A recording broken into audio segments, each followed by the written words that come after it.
We are celebrating Women's History Month by talking with female leaders in sports, business, entertainment, and politics. Washington's deep divisions are again on display this week over how to respond to the mass shooting in Colorado, including gun legislation that is unlikely to pass a closely divided Senate.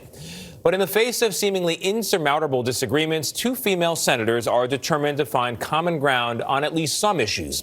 West Virginia Republican Shelley Moore Capito and Nevada Democrat Jackie Rosen are sharing their secrets to success. Congressional correspondent Nicole Killian spoke with them. Nicole, good morning to you.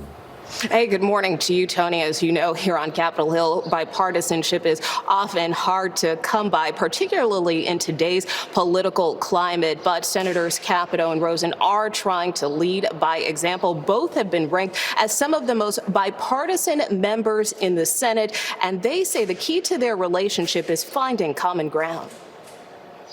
It can feel like Washington doesn't work. Washington is completely dysfunctional. And certainly doesn't work together. Obstruction, obstruction. But two senators from opposite sides of the aisle and country say they're not as far apart as you think. And you're from Nevada, you're from West Virginia. What's the connection? We get together, we leave our politics and our pocketbooks at the door, and we talk about the things that really are important to us as women. Well, and I think we're doers. I think we like to get results. And so far, they have, whether it's working on legislation to expand broadband or create more science and technology opportunities for girls. According to a ProPublica analysis of their voting records in the last Congress, the Democrat and Republican duo agreed about as often as they disagreed, 49 to 51%. That's probably better than we are with our husbands. I don't know. Actually, I think we get the 51% on the husband side. So let's take the 49% where we agree, and that's where we need to put our work.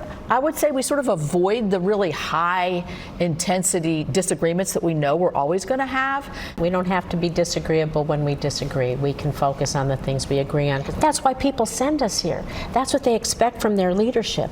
You all make it sound so easy in terms of bipartisanship. What are you doing that some of your colleagues aren't? I think, honestly, if you're asking where I think some of our other colleagues, unnamed, could improve, I think the way we disagree sometimes is very disrespectful.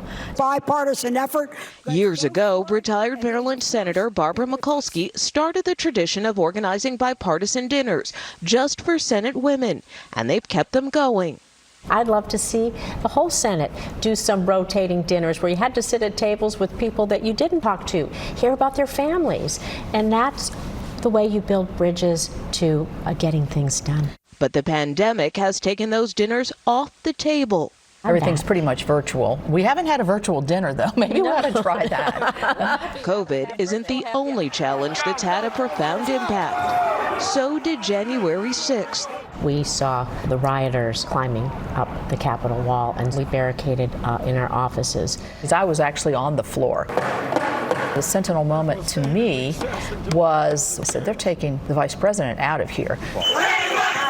And that's when everything just sort of fell apart. What was going through your head? I thought about 9/11 because I was here on 9/11. I think that's when I had the realization that this is big. Why don't you think Congress can kind of rally around that? I mean, when you draw comparisons to 9/11, when you look back at how the country rallied then. I can hear you! But on an issue of this magnitude, why still the divide? On 9/11, we had an external force coming in on us. This is something within our own country, and maybe a little tougher to heal. I would almost argue that we should go in a closed-door session and maybe each person might share how they felt that day. I think it might give us that way to bring us together emotionally. Both are very clear-eyed about the challenges facing Congress, but they do believe that there are areas where Democrats and Republicans can work together, even on big items like infrastructure and immigration, which could be the next big test for lawmakers. Gail? I like how they're thinking, Nicole. They should tell the men, leave your politics in your pocketbooks and just sit and talk. A lot gets done. Right. Thank you, Nicole. On to